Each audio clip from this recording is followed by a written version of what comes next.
Hello बच्चों, चलिए प्रश्न को समझते हैं। प्रश्न है, अभिकथन प्रोपीन में HBr का योग 2 ब्रोमोप्रोपेन को प्रदान करता है, लेकिन परऑक्साइड की उपस्थिति में यह 1 ब्रोमोप्रोपेन प्रदान करता है। कारण, जब अभिक्रिया परऑक्साइड की उपस्थिति में संपन्न होती है तो यह मुक्त मूलक क्रियाविधि का अनुसरण करती है।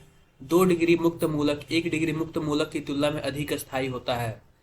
विकल्प दिया हुआ कुछ इस प्रकार अ, ब, स, द और ई। तो बच्चों आओ सबसे पहले हम प्रश्न की मुख्य अवधारणा समझते हैं कि प्रश्न की मुख्य अवधारणा क्या है। लिखते हैं यहाँ पे मुख्य अवधारणा। बच्चों मुख्य अवधारणा में हम क्या करेंगे, डायरेक्ट अभिक्रिया लिखेंगे। अभिक्रिया हमारे पास प्रोपीन कुछ इस प्रकार है। अगर प्रोपीन हम बनाए तो कुछ इस प्रकार बनाएंगे, CH3 CH double bond CH2। यह बन गया बच्चों हमारा प्रोपीन। अगर हम इसको क्या करते हैं, हम इसमें HBr डालते हैं, HBr, तो कुछ इस प्रकार बनता है CH3 CH2।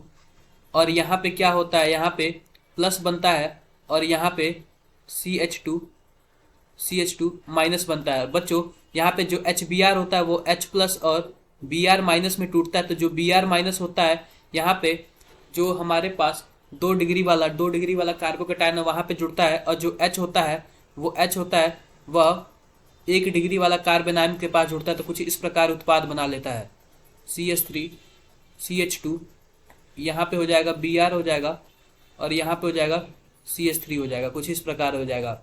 लेकिन बच्चों वही अगर हम HBr किसी परऑक्साइड यानी कि हम ले लेते हैं हाइड्रोजन परऑक्साइड की उपस्थिति में डालते हैं तो कुछ इस प्रकार उत्पाद बनता है, CH3 CH2, और यहाँ पे फ्री रेडिकल बन जाता है। फ्री रेडिकल यानी कि मुक्त मूलक बन जाता है। अब बच्चों होता क्या है, यहाँ पे H भी मुक्त मूलक, यहाँ पे Br भी मुक्त मूलक बनता है। तो यहाँ पे जो Br होता है, यह Br को जुड़ जाता है 1 डिग्री मुक्त मूलक पे और कुछ इस प्रकार का उत्पाद बना लेता है। और H जो होता है यह 2 डिग्री मुक्त मूलक पे बन जाता है, कुछ इस प्रकार उत्पाद बना लेता है, CH3 CH, यहाँ पे CH1 होगा, CH1, और बच्चों यहाँ पे CH2 हो जाएगा और यहाँ पे CH2 Br हो जाएगा। तो बच्चों हम प्रश्न से समझते हैं कि हमारा सही उत्तर कौन सा होगा।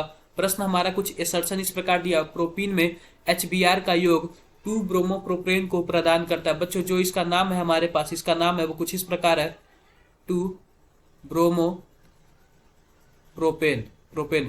लेकिन परऑक्साइड की उपस्थिति में यह 1 ब्रोमोप्रोपेन प्रदान करता है। बिल्कुल बच्चों परऑक्साइड की उपस्थिति में यह 1 ब्रोमोप्रोपेन प्रदान किया हमें। तो इस प्रकार अगर हम बात करें तो जो अभिकथन है वह सत्य है, अभिकथन सत्य है। अब बात करते हैं रीजन का, कारण क्या है इसका।